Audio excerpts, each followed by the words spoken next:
Hi, I'm Michael Burrell. I'm host of the Family Bible Time channel here on YouTube, and I'm sitting in the Riverside Cemetery in Lauman, New York. I'm here to tell you about the hymn, His Eye is on the Sparrow, written by Sevilla Martin and music by Charles Gabriel. It was first published in this book, Revival Hymns, with a copyright of 1905. And that's a very significant date that you want to keep in mind for this video. The very first hymn in this hymn book is very appropriate for what I'm going to be talking about the day that we meet the Lord after our passing or at the time of His coming. This was written also by Charles Gabriel. When all my labors and trials are o'er, and I am safe on that beautiful shore, just to be near the dear Lord I adore, will through the ages be glory for me. Oh, that will be glory for me, glory for me, glory for me, when by His grace I shall look on His face. That will be glory for me. But that's not the hymn I'm here to talk to you about. Once again, the hymn is His Eye is on the Sparrow, written by Sevilla Durfee Martin. Was quoted by Charles H. Gabriel once again in the book The Singers and Their Songs from 1916, 10 years after, 11 years if you want to be technical, from 1905 when the hymn was first published. But it was written at the bedside of a bedridden saint in the city of Elmira, New York. This is Sevilla Martin saying, I was reading and singing to her, and during our conversation I asked her if she did not sometimes get discouraged. She answered, how can I be discouraged when my Father watches the sparrows and I know He loves and cares for me? Procuring paper and pencil, in a few moments I wrote the now famous hymn, and the next day I mailed it to Charles H. Gabriel. In another account from 1941, Sevilla Martin told the Defender magazine, in early spring of 1905, my husband and I were sojourning in Elmira, New York, after a winter's evangelistic campaign in Canada. While living quietly in Elmira, waiting for the Lord's guidance to other fields of activity, we became acquainted with and contracted a deep friendship for a couple by the name of Mr. and Mrs. Doolittle, true saints of God. Now let me read you a passage from the February 10th edition of Elmira Star Gazette from 1919. It was Mr. Doolittle's obituary. John T. Doolittle, a resident of Elmira, about 35 years, died this morning at 10 o'clock at the Riverview Hospital on Gould Street, and then other details about where the hospital sat.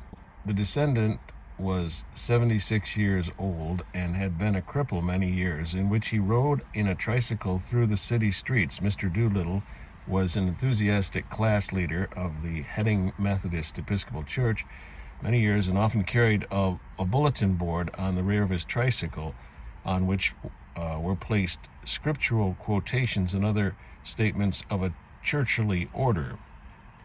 Mr. Doolittle was also deeply interested in the temperance or any other movement for the moral and spiritual improvement of the city. And then it mentions the cemetery where I now sit in Lauman.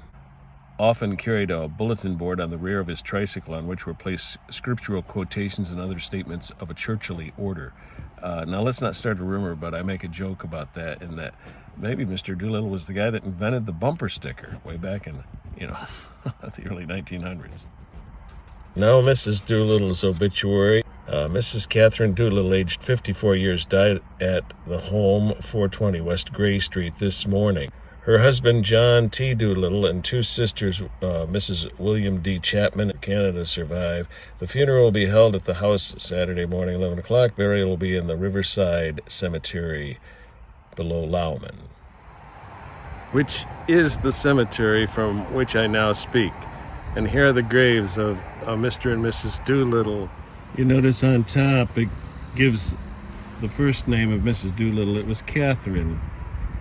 And the first name of Mr. Doolittle was John. You'll also notice the date of which she passed, Well, first off, recall, this hymn book was published in 1905.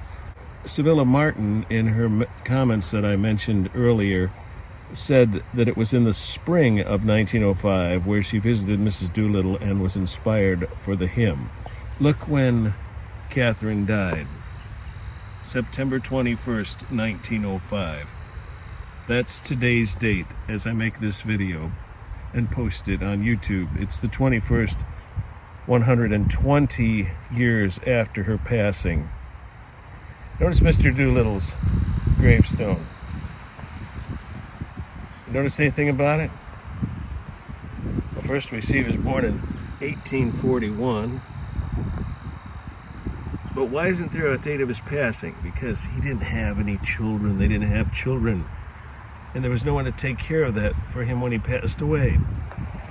Yes, so this is the date that Catherine Doolittle passed, 120 years ago in 1905. And just think about that.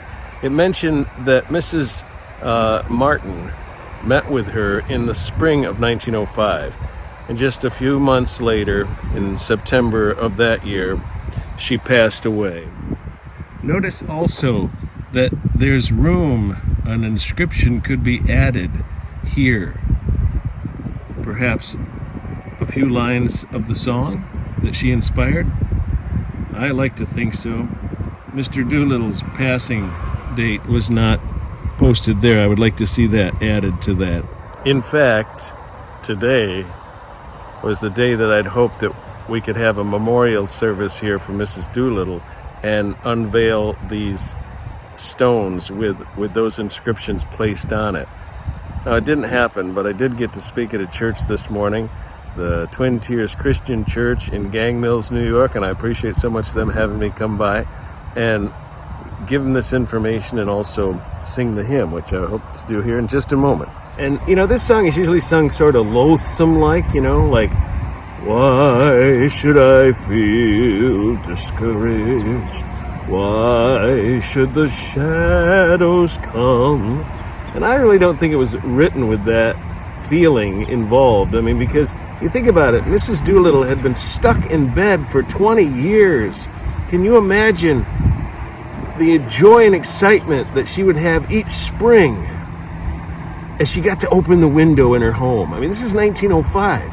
I wonder how the house was even heated back then. She must have just been bundled up and unable to do many things because it was probably so cold. I mean, she did help the community out and help young mothers learn how to quilt and how to arrange flowers and different things, that folks would do back then. But then in the winter, I mean, she probably so bundled up, she probably couldn't help do any kind of things like that. And she just so much longed to have the window open. And can you imagine the excitement and the joy that she would have just seeing little birds? And that's why the scripture really stood out to her, that God sees the sparrow and he knows each one that falls to the ground in death. And how much more are ye worth than many sparrows? That's why that verse must have stuck out to her. She probably encountered many sparrows coming to her window in the spring. And that spring of 1905, she was showing joy to where Sevilla just couldn't help but ask her, how could she stay in such great spirits when she'd been in bed for 20 years? Can you imagine being stuck in bed for 20 years? That's why I think this song should be sung like this. It's done in 6/8 time. And I feel the excitement and enthusiasm in the words that Mrs. Martin wrote and the way Charles Gabriel framed it in 6/8 time. Why should I feel discouraged? Why should the shadows come? Why should my heart be lonely and long for heaven and home? When Jesus is my portion, my constant friend is he. His eye is on the sparrow, and I know he watches me. His eye is on the sparrow, and I know he watches me.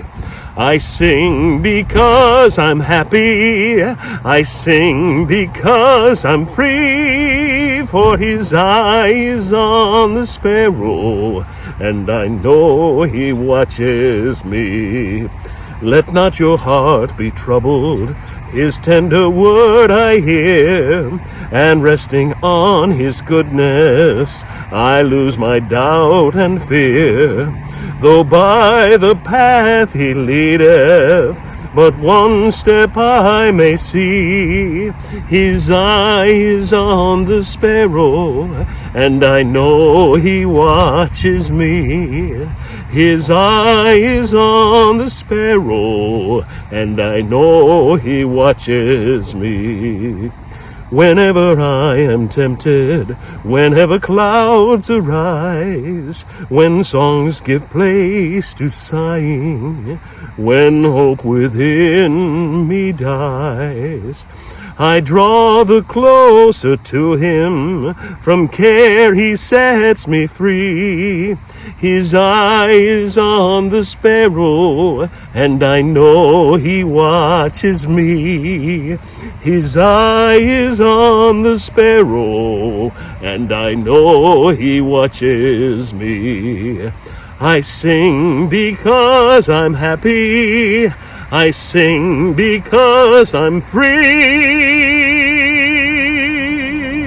For his eye is on the sparrow, and I know he watches me.